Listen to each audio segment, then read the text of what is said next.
ご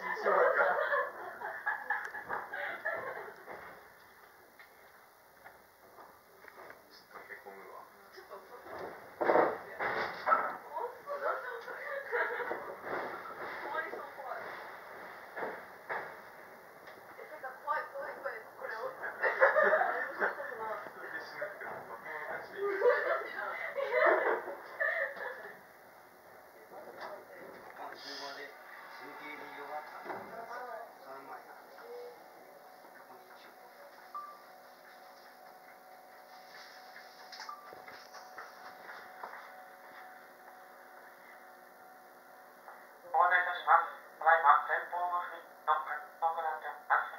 発車までしばらくお待ちください。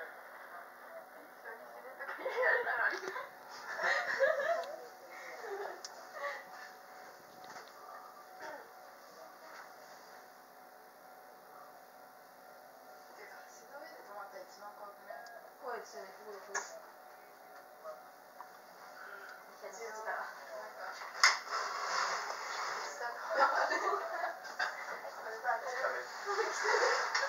お家の綺麗なところで止まります。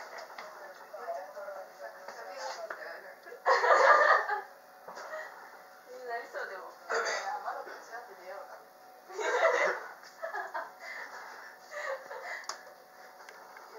この窓結構硬くね。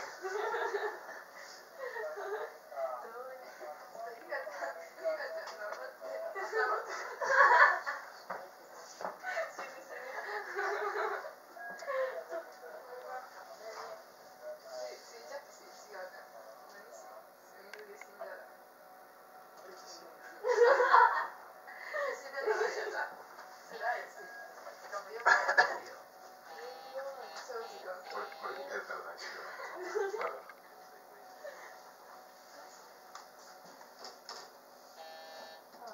これで溺れて死ぬって本当に泳